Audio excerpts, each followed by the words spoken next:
Wait any longer. The time to act is now. This chapter of the Planet Future series is dedicated to the Thompson Okanagan in British Columbia, Canada, home to the highest peak in the Canadian Rockies, Canada's only desert, and breathtaking lakes. The Thompson Okanagan's natural wonders are only matched by its world-class wine region and the commitment that its people and local businesses have to preserving their natural wonders and to sustainability. On November 2017, the Thompson Okanagan was officially certified as the first destination in the Americas to have successfully achieved the Biosphere Tourism Destination certification from the Responsible Tourism Institute. The Planet Future series wants to show you the initiatives that the region is implementing to fight the climate crisis and to protect the environment. And we're going to do so using the local wine and tourism industries as our point of reference, but combining it with rafting, kayaking, and lots more. Welcome to the Thompson Okanagan in British Columbia, Canada.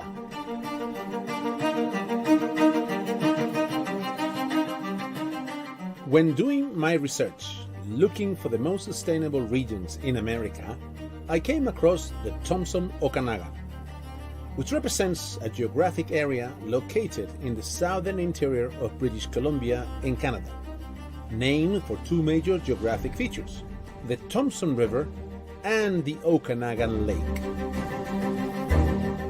A place that I call home.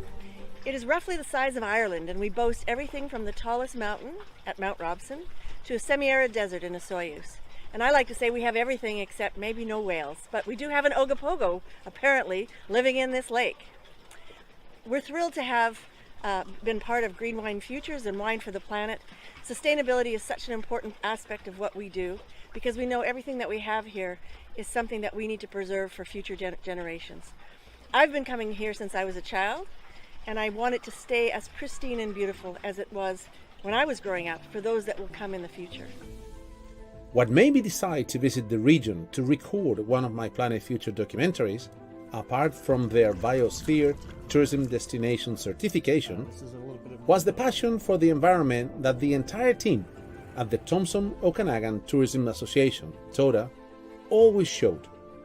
Their help was crucial, identifying projects, people, and companies to portray in my documentary.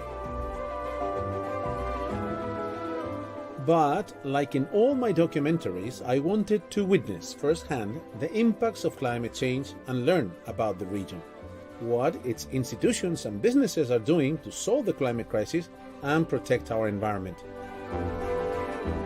We started this journey in 2012 when we did a regional destination strategy, and it clearly showed us that what our tourism industry wanted was sustainability.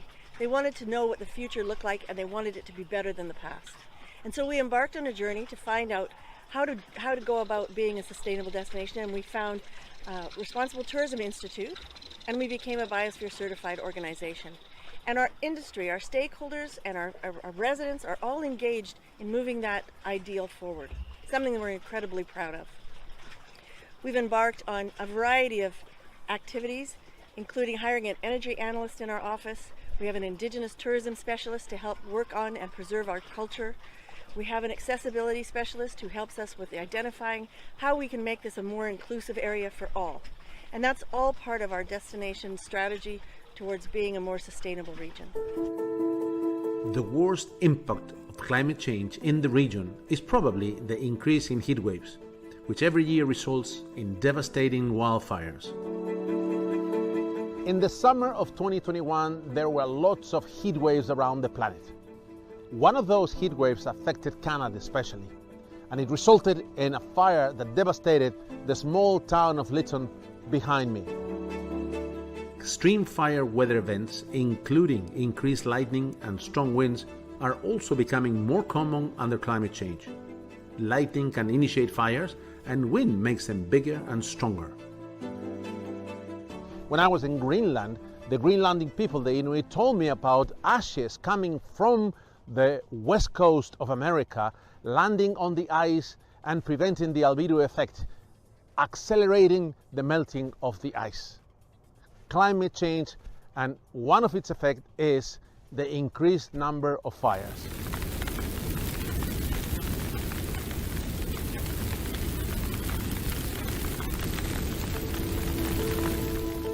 Heat waves can be made longer and more intense by another weather phenomenon, a heat dome.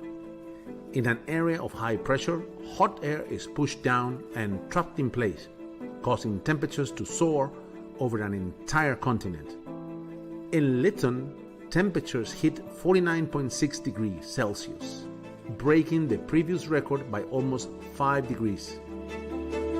The citizens had to be evacuated, and now they are not allowed to go into the town to pick up their properties because of high risk of toxicity. Such an intense heat wave would have been virtually impossible without climate change, says the World Weather Attribution Network. The Lytton Creek Fire was a wildfire that happened in June 2021, destroyed much of Lytton, and caused 2 civilian fatalities. It was one of the many 2021 British Columbia wildfires throughout the region, and, according to scientists, it was facilitated by the 2021 Western North America heat wave. I tried to visit the town of Lytton to personally witness the devastation and the effects of the fire, and to record more footage, of course, but we were not allowed. The images that you see now were taken from our car. The day of the fire was still a very hot day. It had been really hot the day before, like 50 degrees approximately. And we were up at the house where you just were because it's cooler there. And we got a call that there was a problem. At that time, there was no ferry. And so everyone over here, that's our access to the other side of the river. We walk across that train bridge. And there were cars parked over there. All of our cars, we park on that side when we need to leave to go wherever. And so we got a call. We went down to the bridge and we went across, and there was smoke and there was flame, and the village was on fire. And that was at 5 o'clock in the afternoon. We saw that. We saw the smoke. We went down to the river and the bridge and went across and had a look. And the cars in the parking lot were exploding from the fire, because the fire started just below those train tracks and went up. And as you probably heard, it was just so fast. And someone described it to me the other day. They said it was like a bowling ball of fire coming down the street. It was just so intense. And the wind, that's why, because it was 70-kilometer winds that day. After driving by the town of Lytton, we visited Noni and Chuck, owners of Winch Spur Vineyard, house, and vines that miraculously escaped the fires. We had to cross the Fraser River using a small ferry to continue to their house and vineyard, located right in front of the town of Lytton across the river. Noni explained to us that in 2022, all her grapes that escaped the fires are being used for a fundraiser. Yes, they took all the grapes from this harvest, and instead of mixing in what they normally would do, they made wine out of these grapes. It turned into about 120 cases of wine, Pinot Gris, and all of that will be sold as a fundraiser for the rebuild in Lytton across the river from here. Climate change certainly has affected the number of fires we have, the intensity of the fires, and I think basically how far they go. Like, look how far that fire went this year. It covered from here past Merritt. It went a long, long ways. So the whole forest was affected. Everybody was affected. And that affects, like I was saying before, it affects the ecosystem. It dries everything out. There's nowhere for the water to go when the rain comes, and so you get floods and you get washouts. And we had our water system all washed out when the November rains came, and had to fix that. And it's still not right, but you're just constantly adapting and wondering what the next disaster will be, right? You're gonna have to do something because something else will happen. We're wondering if it'll be a tornado or what it'll be. I don't know. But yep, there it is. It's around us all the time. After our unforgettable visit to Lytton and Windspur Vineyards, we stayed at the Kumshin Rafting Resort, where we enjoyed a lovely dinner at the Cutting Board restaurant together with my traveling partner Wendy Ballester and our rafting guide Elliot Eden. This edition of Planet Future brings us to Kumshin in British Columbia. And tomorrow we're going to be doing something really exciting, which is power rafting. Did I get it right? Yeah, that's it. So indeed. this is Elliot, who is going to be our pilot, driver, skipper? Raft guide. Raft guide. Raft guide. Yeah. Well, tell us more about who are you and what do you do here, and a little bit about your company. Yeah, so my name's Elliot Eden. I am the River Operations Manager here at Kumshin Rafting Resort in beautiful Lytton, British Columbia. The rafting resort's been here a long time now. Kumshin was one of the first actual operations to be founded in Canada, so we've been in operation since 1973 now. And we just love to take people down the river. So that's kind of. You know, Planet Future is about the environment, especially to create awareness of the impacts of the climate crisis. Have you noticed any impacts of climate change locally, and what are those impacts? Yeah, so I've definitely noticed a few in my time here. I've been at Kumshin for 9 years now, and being on the river for most days of the summer, I've definitely noticed a pretty drastic drop in the population of the salmon. So we are lucky that the salmon do run the Thompson, and we get to see them on a yearly basis. But even from my early years here, the populations have never been the same. And then just more recently, unfortunately last year, during a real hot season, we lost our beautiful little town of Lytton in a forest fire. So climate change has definitely been hitting close to home right now. So the day was long and intense. It was time to go to bed, but that night I was up for a new experience. And this is where we're going to be sleeping tonight, so tomorrow we can go power rafting with Elliot, our guide.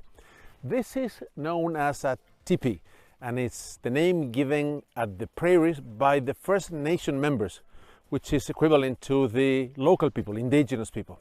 So come with me and let's check it out. How many people can say they have slept in a tipi? But what's a tipi? A tipi is a conical tent traditionally made of animal skins upon wooden poles, and historically used by some indigenous peoples of the Great Plains and Canadian prairies. But modern tipis are now made of canvas.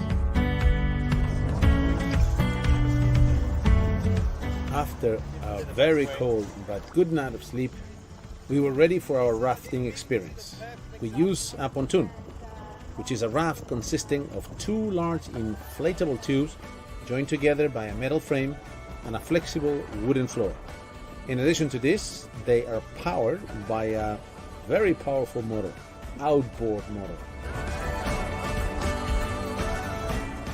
The Devil's Gorge is the best white water of the Thompson River and goes through the 18 rapids that made rafting in the West famous around the world.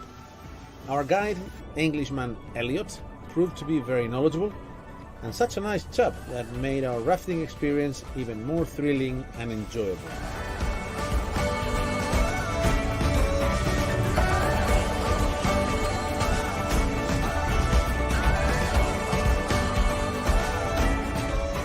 The Okanagan Valley is BC's premier grape-growing region and stretches over more or less 250 kilometers across different subregions, each with different soil and climate conditions, suited to growing a range of grape varieties with Riesling, Pinot Noir, Chardonnay, and Cabernet Franc, the ones that I enjoyed the most.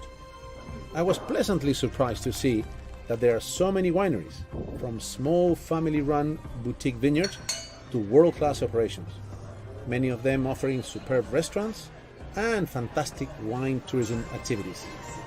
But most importantly, all kept sustainability at the top of their strategies. The Okanagan Valley has 4 official subregions, each with very distinct soil and climate conditions.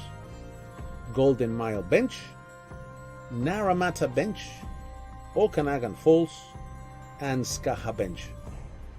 The climate is unique. Daytime temperatures can reach 40 degrees Celsius, but the cool nights allow the grapes to maintain their natural acidity. During my trip, we visited several wineries, which are a big part of the local economy, but also an example of how a region and a very specific industry are fighting the climate crisis and implementing sustainability. The first property we visited was Monte Creek Winery, near the town of Kamloops. This beautiful estate, built with a mission-style design, is almost obsessed with sustainability.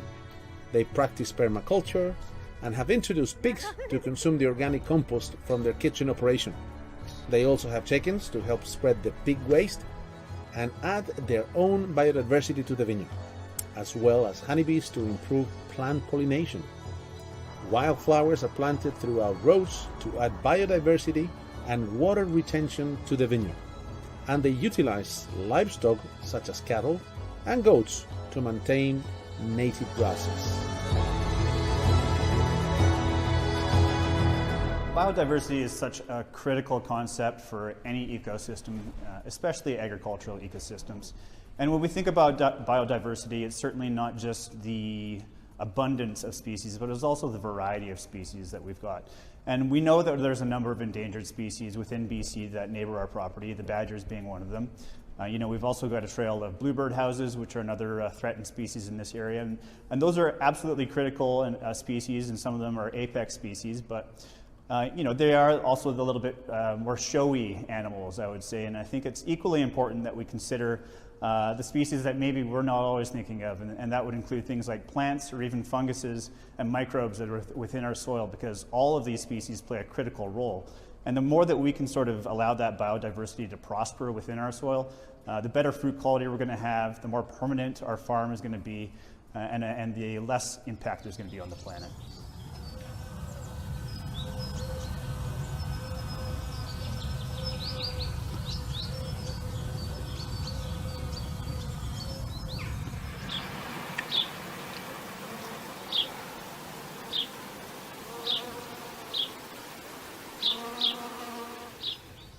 Climate change is causing habitat loss because bees fail to migrate to cooler areas and establish new hives.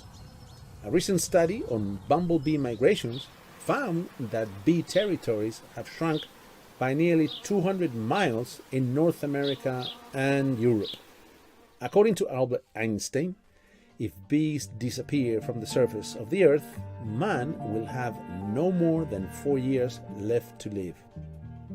Bees pollinate our plants, which means they carry pollen between plants of different sexes to fertilize them, or even between different parts of the same plant, which helps plants reproduce.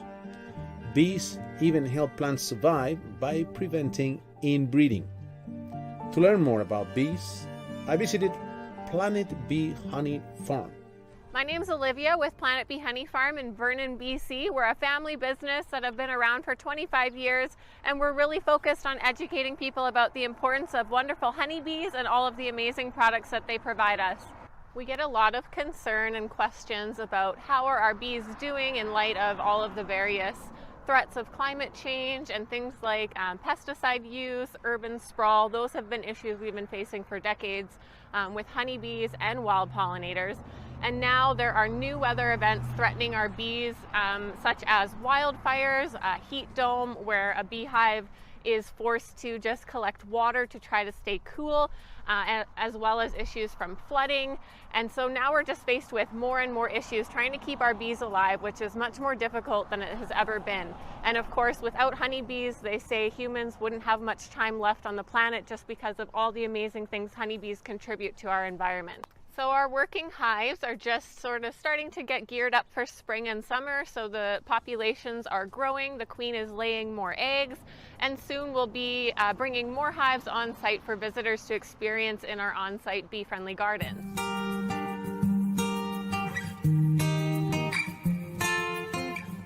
What do you have for us today?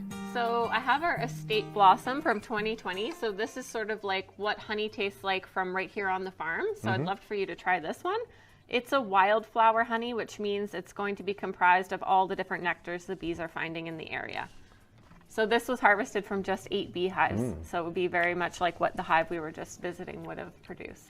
Blueberry blossom is from Blueberry Orchard, so it does have more of a fruity flavor. Typically, a darker honey will have more flavor than a lighter honey. So we'll see what you think of the darker one. So some people like creamed honey. Why is this so pale? And it's in its solid state. So creamed honey is just smoother. It's not going to harden on you. There's nothing added to it or taken away. It's just that it's in a solid form. Some people like that for spreading on toast. now there's a lot of talk about the benefits of royal jelly. Royal jelly is the food of the queen. So in the hive, it's what makes a queen a queen. So they can select a queen from any egg that she's laid. They can grow it into a queen bee by feeding it royal jelly. And royal jelly can be harvested. It has benefits for lowering cholesterol in humans. For the skin, it can stimulate collagen production. So it's kind of touted as a natural remedy for many things. The next wine stayed in our agenda was the spectacular Cedar Creek Winery, one of the oldest wineries in the region and definitely one of the original 10 wineries in the valley. With breathtaking views of the Lake Okanagan, the winery is located into a very steep hill and has a state-of-the-art, very modern and elegant design. Our guide and host for the evening was its winemaker, Taylor Whelan. We've come a long way, obviously, since the late 80s. There's a lot that's happened in the industry and made of a lot of advancements, but in general, we're still kind of the same winery we were back then. We're focused on North Okanagan, cool climate varieties, Pinot Noir predominantly, with some aromatic whites and Chardonnay sprinkled in as well. What about extreme climatic episodes? Have you noticed changes in that pattern? Absolutely, yeah. I mean, we're sitting here early in 2022. We just had what everybody is calling the heat dome in 2021, which was, we were up to 49.5 degrees Celsius in some of our vineyards here in the Okanagan. We're in Canada, you know. Yeah. We're talking about some pretty hot weather for us. It puts a lot of pressure on the people as well. There was some of our vineyards that we actually couldn't access for over a week because we were locked out of them because of how close the fires were. BC has a very clean energy grid. We're about 95% renewable because we're so focused on hydropower. So the winery, we're focused on using electrical versus natural gas as much as we can. Operationally, I'm doing a lot of things like going to lighter bottle weights. So we've completely cut out the really heavy bottles you see in some other places. Interesting things that you don't really think of as being, carbon intensive, I guess, but historically we've put all of our premium wines in a 6-pack carton. By switching to a 12-pack, we were able to eliminate about 1.5% of our carbon emissions for the business. That's really interesting. There's like these little incremental changes we've been able to make in terms of mitigation and trying to lower our emissions. And it's interesting work to do that as well because you get to tweak your processes and try and find efficiencies that you wouldn't usually think about. So we're thinking about site selection. Where are we purchasing land? Where are we planting? We're moving, even here at Cedar Creek on this property, we're moving further up the hillsides. So we're now planting up to 600 meters of elevation, which is about 150, 200 meters higher than we've historically grown fruit here on this site. And we're wrapping around to the north side of the mountain as well. So northerly aspect, it's gonna be much cooler there for now. And I think the wines are probably gonna be relatively marginal for the next little bit. But my expectation is that if we have this conversation again in 20 years, that might be the better side of the vineyard and the stuff that's established now. Yeah. After visiting the property, tasting some wines, and talking to Taylor, we were invited to the Home Block restaurant where Chef Neil Taylor prepared a menu with ingredients that are sourced locally from their own gardens, local farmers, and local ranchers. Accessibility is an integral part of any sustainable development program. The Thompson Okanagan region is committed to becoming a world-renowned accessible tourism destination and to promote access and inclusion in all aspects of their tourism experiences. During my trip, I met with Sonia Gaudet, TOTA's accessibility specialist, who, like myself, had the honor of participating in the Olympic Games. Of course, when former Olympians meet, there's a certain camaraderie.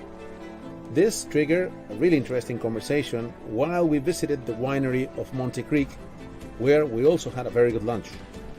Sonia has participated in several Paralympic Games, winning 3 gold medals in wheelchair curling.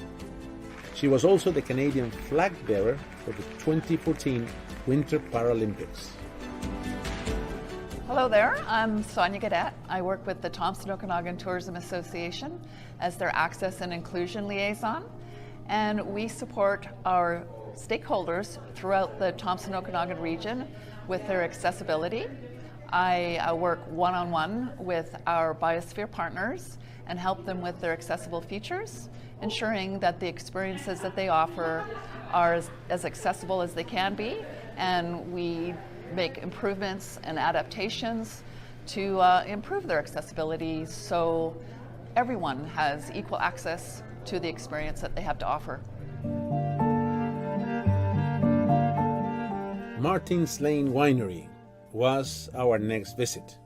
The building is an expression of the raw, exposed environment, using materials designed to weather, age, and reflect the natural roughness and beauty. Here we focus on making just 2 grape varieties, Pinot Noir and Riesling. Let's go inside the winery and check out some of what makes this winery unique, special, and sustainable. Our host for the evening was the winemaker Shane Munn, quite a character, who has an extensive winemaking experience from regions all around the world, from his native New Zealand to Burgundy and Barolo, as well as North America. The amount of technology we have in the winery allows me to spend a lot more time in the vineyards. I've just got a notification, for example, that our barrel cellar temperature is rising to do with this lovely kind of warm spring day, and there's about 30 things in the winery I can control from my phone. It minimizes labor, and it means that we can spend a lot more time growing and making great wine. Their commitment to sustainability and biodiversity is quite remarkable. All of our vineyards are grown organically. They have been for 6 years. They've been certified organic for 3 years now. The reason why we grow our grapes organically is basically care of the land, caring for the land for this generation and for future generations beyond us. With their Scottish Highland cows, chickens, bees, and they even have a worms farm for enhancing the soil naturally. The chickens play an important role in the biodiversity of our site here, along with the bees. They feed on the scraps of all the waste from the restaurants and the winery as well. Worms are truly the unsung heroes of any vineyard. Their relentless wiggling through the soil creates small holes, forming worm casts that assist in root penetration and water drainage. So as part of the gravity flow design of the winery, we built the winery into the hillside. So in this barrel cellar, we're approximately 20 meters below the outside ground level. So that means the cellar here is naturally temperature controlled and humidity controlled. So any cooling we need to use here is supplementary. And this is where the wines spend the majority of their lifetime, up to 18 months. So it really is a huge saving in energy.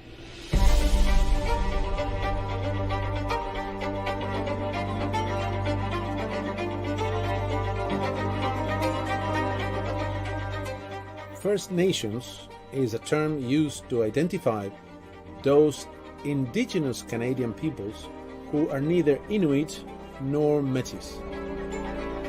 The Okanagan First Nation people, or the Syilx people, we're located right beside the U.S.-Canada border in south central British Columbia. Half of our traditional territories in Washington State, and the other half is in BC, where we're at right now. Our people are a hunt and gathering people. We hunted deer, elk, moose. We collected berries in these mountains, roots, dug roots here, lived off the land for thousands of years, and now we've like all Indigenous people throughout the world, we've adapted to contemporary means and ways, but still many of our people still do hunt and fish. Many of our people still carry on some of the traditional practices and the ceremonies like the sweat house or the winter dances. We're trying to bring back our language with language programming here, which is offered here at the Cultural Center as well, and native dancing and traditional ways and means of how the Sioux Indian Band people used to live and how we live now. Traditionally, First Nations in Canada were peoples who lived mainly south of the Arctic Circle. There are over 600 recognized First Nations, they call it bands, across Canada, and almost half are in the provinces of Ontario and British Columbia. We still have people that are fluent speakers, not many, but a handful. We still have people that still know the traditional medicines and the herbs and how you treat illness. We still use Spotted Lake, which is just over the hill here, for some of our aches and pains. And so we still have some of that traditional knowledge. Not very few people have that knowledge still, but there are still some. So in any social decision, business decision, we should be thinking 7 generations ahead. And when we log the mountains or do something on the land, we should be thinking 7 generations ahead because of that futuristic impact. And as parents and grandparents, we're supposed to care about our grandkids and our great-grandkids as well. So that's the concept of 7th generational thinking. I had the honor of meeting Chief Clarence Louis at the Inkamip Desert Cultural Center. Clarence Louis is a Canadian First Nations leader and a businessman who has been the chief of the Osoyoos Indian Band in British Columbia's Okanagan since 1985. He has contributed to the economic success of the small community and has received numerous recognitions, including the Order of British Columbia and the Order of Canada. In my traditional language, I just said, hello, it's a good day, all my relatives. So for the people not from this region that are from overseas, come to the Sioux Indian Band, come to the South Okanagan. We have an awesome piece of land here, a lot of environmental programs. We have a snake program here as well. We have traditional and contemporary ways and means of exciting visitors, looking after visitors. We have an awesome resort here, and we welcome the world here at the Sioux Indian Band and Inkamip Desert Cultural Center. The Thompson Okanagan region combines a variety of fantastic outdoor activities with gorgeous scenery. This is a great area to explore lakes, canyons, historical areas, and mountain peaks while you enjoy a hike, bike, sail, paddle, rafting, and kayaking. We run programs for all ages, so right from the start, we teach the 3 R's, so respect for self, respect for others, respect for environment, and that just runs straight through everything that we do.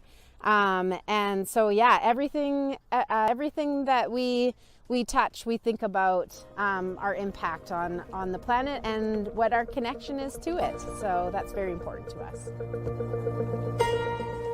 Talking about kayaking, this was our last activity in the city of Penticton with the guys at Hoodoo Adventure Company, who organized a very nice excursion in the Okanagan Lake with a very relaxing brunch.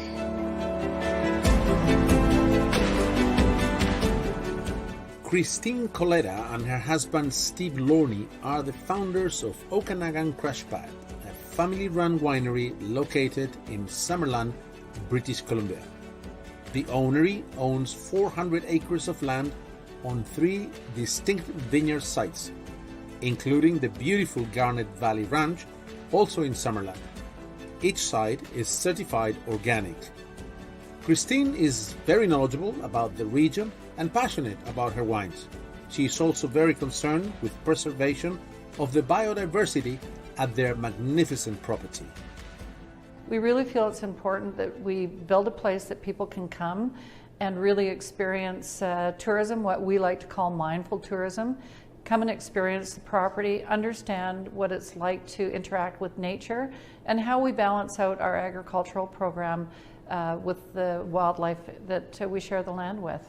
In British Columbia, there's several important projects that are called food hubs. They're in different parts of the province. And what it does is it organizes local producers, farmers, gets them together so that they can value add and do research and experimental work on completing out the food chain from ground into market. At Garnet Valley Ranch, we have left wildlife corridors for the bears, coyotes, deer, and the odd cougar that visits the site. We feel it's really important that this is their home too. We've given them access to water on the ponds that we have on the property, and we've also encouraged them to wander through it, not linger. Hence, we have 2 Great Pyrenees that make sure that any visitors move along in a timely manner. To learn more about the renewable energy initiatives of the region, especially solar power, we met at the beautiful Poplar Grove Winery with Ellen Walker-Matthews from Toda, Wendy Ballester, my partner and companion during the trip, and Roger Hubbard, owner of Swiss Solar Tech. Michael Ziff, the general manager of the winery, and Chef Rob Ratcliffe welcome our group and prepare a gorgeous wine pairing dinner. Swiss Solar Tech provides highly efficient heating and cooling systems by combining solar thermal with ground source heat pumps, air-to-water pumps, heat recovery systems, and geothermal ground loops. According to Roger and Ellen from Toda, more and more hotels, resorts, buildings, and wineries in the region are adopting renewable energy. Here finishes a very intense day with a visit to Martin's Lane, a fantastic winery, totally sustainable, but also my current taxi shows the commitment that the region of Thompson Okanagan has towards sustainability and to keeping our carbon footprint as low as possible. They have provided these vehicles, which are completely electric Teslas, to take us around during the 5 days that we're going to spend here in the Thompson Okanagan region in Canada. Ready to go. Geothermal energy is heat derived below the Earth's surface, which can be harnessed to generate clean, renewable energy. This vital clean energy resource supplies renewable power around the clock and emits little or almost no greenhouse gases, all while requiring a very small environmental footprint to be developed. One of the hotels where we were accommodated was the Summerland Waterfront Resort, where geothermal energy played an interesting role. So the way the geothermal system works is out in our parking lot we have a series of about 200 wells that go down different levels. Some are 50 feet, some are 175 feet. I think we've got half a dozen that are 250 feet down. And basically what happens is a glycol substance is circulated throughout those wells, and then that's brought up to surface level, and a heat exchanger exchanges with hot water in the wintertime, and exchanges the cold water in the summertime. So we heat our pool, our hot tubs, all of our hotel rooms with this geothermal technology. Our next stop was the city of Kelowna, where we stayed at the beautiful El Dorado Resort, probably British Columbia's #1 lake resort. It's a hotel with a glimmer of the old-world charm and European mystique, which was opened in 1926. At the marina of this fabulous resort and in front of the beautiful Lake Okanagan, I met Angela Nagy, President and CEO of GreenStep, a company that provides sustainability assessment, software, and certifications to help businesses measure and improve their sustainability performance. And we're here at JoJo's Cafe today performing a waste audit. So what that process looks like is we start with a garbage stream and a waste stream, and basically we further sort into a number of other different categories here. And the purpose of that is we're trying to see what products and what that they're using within their business that constitute most of their waste stream. The idea behind that is once we have an idea of what is in their waste, we can divert that from the landfill. And so by keeping it out of the bins that they have out front here, they're able to also save money on hauling fees by reducing their collection service frequency. And we're also able to protect the environment as well. Well, I think for a long time, even when I was running for office, I would often acknowledge that the Okanagan Valley really has a green heart. And whether it's citizens or entrepreneurs and business owners in the region, for a long time, I think there's been a culture of being respectful and concerned about the environment, and generally businesses are interested in knowing what they can do to improve their sustainability performance, but sometimes need a little bit of help in knowing exactly how to do that. And the Thompson Okanagan Tourism Association really stepped up and took a leadership role in achieving that certification for the destination, and then rolling out programs for tourism businesses throughout the region to help them improve their sustainability performance, to help them understand what their impacts were from an energy, water, and waste perspective, and what they can do to reduce those impacts over time. And I think that's really a really important piece of it. Also, policies in place by the local government, the regional governments, and the province all help to create an environment and a foundation for sustainability. Another of the very interesting projects I had the chance to visit is Crush Dynamics, where we met with lots of interesting and passionate people who explained to us that the wine industry produces a great number of derivatives called pomace. That's seeds, skins, the yeast, etc. A waste which in many countries ends up in landfill.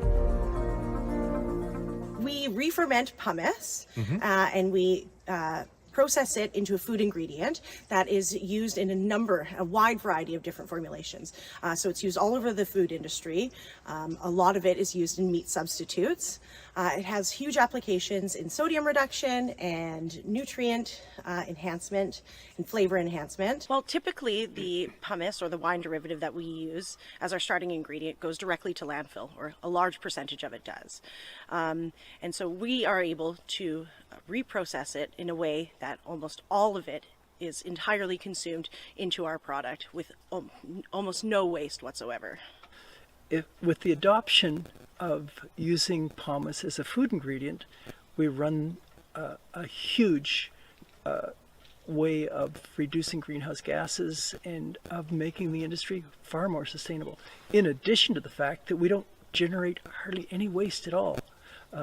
Some pomace is used for extracting things like color for foodstuffs, and cream of tartar for baking, and a lot of people recover the grappa, but there's still a lot of waste left over if you just do extracts. So we do utilization of the whole material, which I think is really exciting.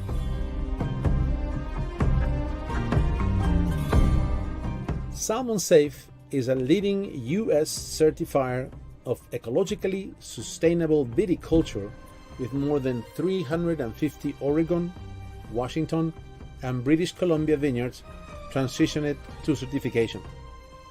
Salmon Safe for wine growers focuses on reducing vineyard runoff, water quality protection, and enhancement of native biodiversity on vineyard sites. On the last day of my trip, we moved to the famous Naramata Bench, which is defined as the bench lands between Penticton Creek and Okanagan Mountain Park, on the east side of the Okanagan Lake. Nowhere else in the valley or in many other regions around the world you find so many wineries, one next to each other, in a single touring route with breathtaking views to the lake and the mountains. At the little village of Naramata, our accommodation was the amazing Sandy Beach Resort, where I enjoyed a luxurious log cabin right in front of the beach with breathtaking views to the lake and the mountains.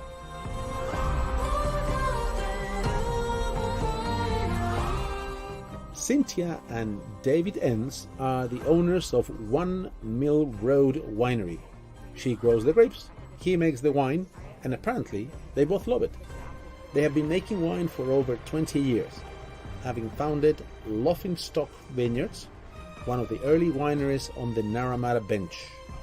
Now they're bringing it back to the basics because this time they're working with just one grape variety and one place, their home Pinot Noir vineyard in Naramata.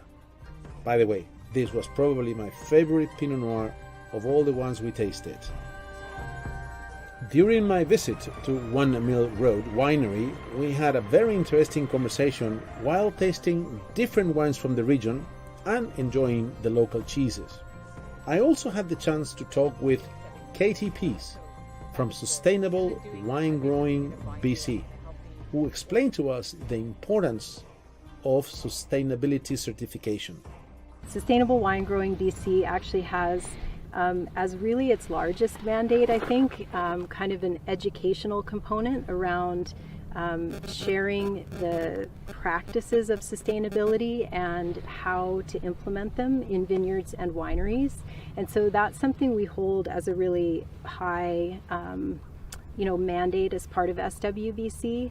And the certification, kind of comes out of that.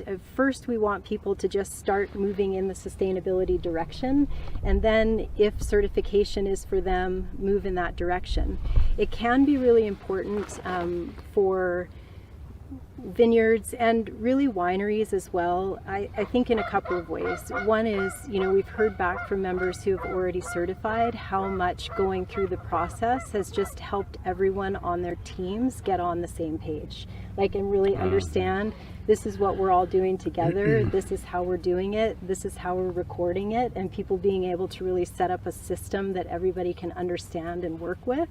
Sustainability certifications, really a big part of why they're important or valuable is for the marketplace.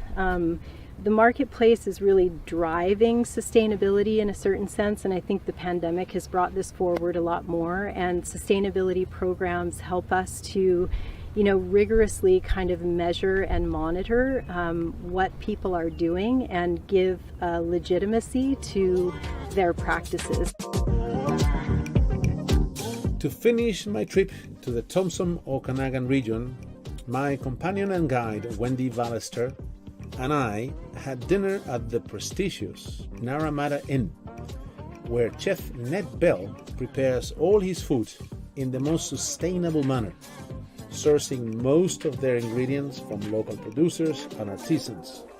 Of course, since it was our last night, we tasted more than a couple of Naramata wines. The Thompson Okanagan is an incredible place to visit and to live, and our residents welcome tourists from all over the world. We hope you'll consider a trip to this region to enjoy our wine, to enjoy our ski hills, to enjoy our incredible lakes and our pristine rivers, and to just get to know us. We think we have an incredible product, and we'd like you to join us by taking our pledge. Our pledge is a commitment for the 7 generations to come that we will keep this the way we left it, and even better, as we preserve what we have for all the future generations to visit. The Thompson Okanagan region is a place I must visit again, especially with my family. Incredible landscapes, combined with the many activities available, plus great food and the amazing wines of the entire region, and the state-of-the-art winery route in the Naramata Bench. Well, that's my idea of the perfect holiday. It was a very intense week, but very enjoyable. However, the best memory I'm taking with me is the people I met, their hospitality and kindness.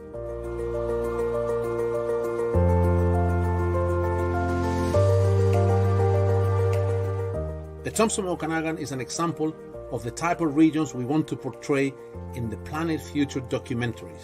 Although climate change has hit them hard, especially due to the heat waves and wildfires, the region is passionate and almost obsessed with protecting their beautiful and spectacular environment, as well as its biodiversity.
Well, that was a very pleasant way to pass an hour watching Pancho make his way around the Okanagan Valley. Lots going on there, lots to see, lots to do, and lots to learn from. We'll be viewing that one more time tomorrow with me peppering with a bit of questions and comments for Pancho. If you have any of your own, please do send them to us at info@cron.es or in the chat room. That also applies, I should say, with any comments and questions you may have for our session speakers. So we want to hear from you, and they want to hear from you. So do send us your questions at info@cron.es, and the person to whom it's directed, we'll be sure it gets to them. If they are appearing live in real time, they'll respond at the end of their session, and if not, we'll get them to respond to you in the days coming. Remember that your replay button allows you to view previously broadcasted recorded sessions and speeches, that our translation services are available in French and Spanish simultaneously by going to the buttons on the right of your screen. Remember, Green Wine Future benefits 3 NGOs, Wine Unify, the Portal Protocol, and SOS Cape Town. And our auction site is now, well, it's no longer an auction, it's just a straight sale. Go to our website under charity sale, and bottles awaiting for you to drink. Yum.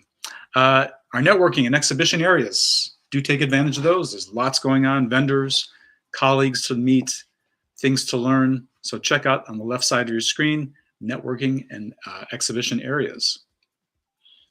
So to give a look at what's ahead of us now, that we are moving across the border from Spain to France. It's Jurançon, France. That's our host, Cave de Gane. And early on, we'll be hearing from its general director, Francois Ruhlmann, who'll be joined by another Francois, Bayrou, mayor of the town of Pas, or the commune of Pas. Will be addressed by Professor Roger Bolden as our first keynote speaker, and onwards to our session on economic and social impact of renewable power, moderated by the editor-in-chief of Wine Business Monthly, Cyril Penn, and they're a media partner of Green Wine Future. Our session 17 is going to be covering the transmutation of water into wine in a more efficient manner, led by David Graves of Napa Valley. Our session 18, final session of the day, is going to highlight wineries and winery organizations' responsibilities to their communities, and that's going to be moderated by another editor-in-chief and Green Wine Future media partner, Andrew Catchpole of Harper's in the UK.